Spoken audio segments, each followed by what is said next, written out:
ថ្ងៃនេះគឺជាថ្ងៃ8មីនា2026បានរៀបចំប្រកួតលក្ខណៈមិត្តភាព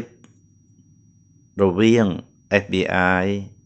ជាមួយនឹងអង្គរ Tiger បងប្អូនអើយនេះគឺជាកម្រងរូបភាពនិងជាកម្រងអនុស្សាវរីយ៍ល្អៗគឺកីឡាបាល់ទាត់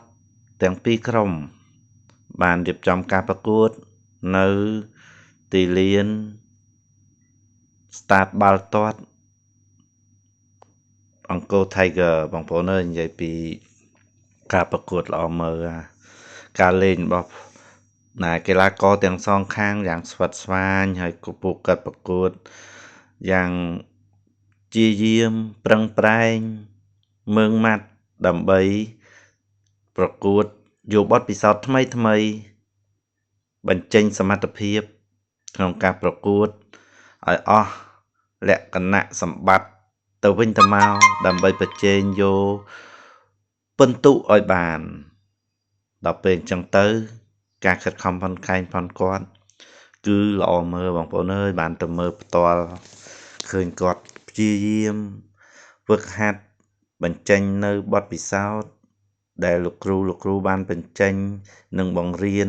ផ្ដល់ដល់ពួកគាត់ទាំងអស់គ្នាឥឡូវ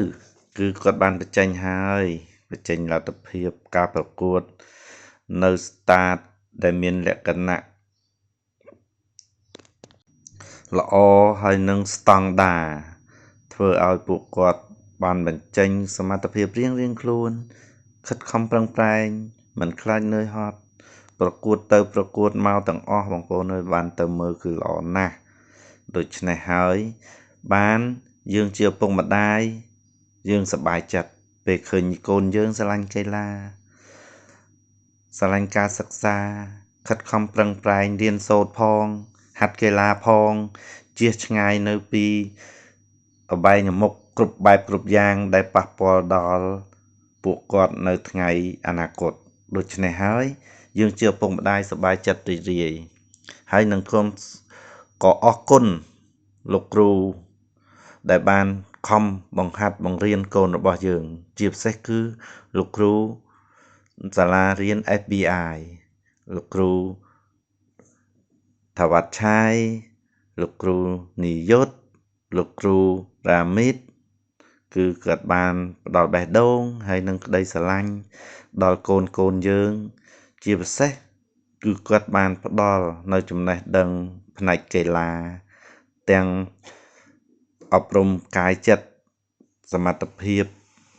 ហើយនឹងប្រឡូកក្នុងវិស័យបាល់ទាត់បណ្ដុះបណ្ដាលដើម្បីឲ្យជាជំនាញមួយដល់កូនយើងហើយក៏ជាជំនាញដែលធ្វើឲ្យសមត្ថភាពកូនរាងកាយកូនរឹងមាំនិងមានសក្តានុពលក្នុងការលេងបាល់ទាត់ព្រោះសម័យយើងឥឡូវនេះគឺបាល់ទាត់គឺជាពេញនិយមរបស់បងប្អូនប្រជាពលរដ្ឋខ្មែរក៏ដូចជាបងប្អូនយើងដទៃទៀតដែរកីឡាបានជួយនៅសារពាង្គកាយរូបរាងចំណេះដឹងបញ្ញាវាងវៃខួរក្បាលជ្រះវៃហើយក៏មានហ្វេនស្អាតឈូតបានទៅទស្សនាដែរណែបងប្អូនការប្រកួតចប់ភ្លាមគឺឈ្នះបាន3-0ដូច្នេះហើយការសប្បាយរីករាយរបស់ FBI ហើយនឹងកីឡាករ FBI លោកគ្រូ